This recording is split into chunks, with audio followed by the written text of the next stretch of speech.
Mon rêve, c'était de venir en Israël en tant que juif, d'avancer aussi dans le monde de la Torah, et voilà, de fonder une famille juive en Israël. Tu travaillais à l'époque quand tu t'es marié? Oui, je travaillais dans la restauration en tant que cuisinier. C'était mon métier déjà depuis la France. Au début, c'était compliqué parce que quand on n'a pas la langue, même s'il y a l'Ulpan qui est financé par l'État, on n'a pas forcément le temps qu'il faut pour aller à l'Ulpan. On a une vie à gérer, des dépenses et s'occuper d'une famille. Au début, je faisais le minimum d'horaire, c'est-à-dire 8 heures de travail. Et des fois, je faisais des heures supplémentaires, entre 14 et 17 heures de travail par jour. À quel moment la situation a commencé à être très pénible pour toi? À partir du moment que moi et mon ex-femme avons décidé de divorcer, ça oblige un des deux parties de quitter la maison et de trouver un autre logement. Il a fallu que je règle toutes les dettes et tous les paiements de l'appartement que mon ex-femme était. Et en plus de ça, que je dois louer un nouvel appartement. Et à partir de ce moment-là, tout a dégringolé.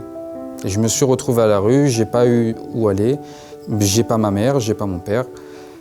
Mes oncles et mes tantes, ils sont tous en France. Le même jour, j'ai cherché là où aller, mais j'ai pas trouvé. Donc du coup, je suis resté pendant 3 jours à la rue, tourner, dormir, trouver une place là où loger, quoi.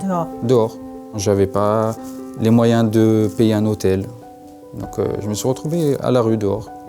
Qu'est-ce qu'on se dit à ce moment-là? On se dit quand on a tout perdu. On réfléchit, on pleure, Tu as beaucoup pleuré? Oui. La famille est loin et voilà. Comment on se remonte? Moi, personnellement, je me suis remonté en pensant à ma fille. Et je me suis dit que c'est la seule personne qui me donne de la force aujourd'hui, jusqu'à maintenant. Je travaille, je continue toujours de travailler, même si j'ai eu une période où j'étais au chômage, en Aftala. J'ai changé de métier, je suis passé de cuisinier à jardinier. La paye n'est pas la même, c'est le minimum israélien, c'est-à-dire c'est 29 shekels de l'heure. Et en fait, ce que je touche, ça rentre à la banque pour fermer les dettes, mais je ne peux pas utiliser cet argent pour l'instant. Je vis grâce aux aides, notamment aux aides de Kalita, de cette bourse, et en me débrouillant, en sillonnant le marché, en récupérant certains fruits, certains légumes, ce qui est récupérable. Et je vis comme ça. Et mon loyer, je m'arrange avec le propriétaire pour payer. Je ne paye pas tout le jour à temps, mais je paye. J'emprunte de l'argent à droite à gauche et je le rembourse petit à petit quand je peux. C'est comme ça, j'ai pas d'autres moyens. C'est pas usant cette façon de vivre? C'est usant, c'est fatigant, mais il n'y a pas d'autres moyens. Parce que quoi qu'il arrive, les dettes, ils sont là. Qu'est-ce que tu aimerais pour l'avenir?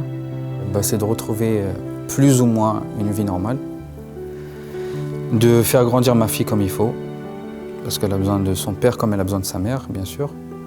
Tourner la page et pouvoir louer un appartement comme il faut, pas un appartement qui se trouve dans un bâtiment qui est en travaux. Pouvoir acheter des cadeaux à ma fille quand elle en veut, d'être quelqu'un de normal. Comment on fait pour trouver la force de continuer? On pense à l'être cher qui nous reste et on se bat pour lui ou pour elle.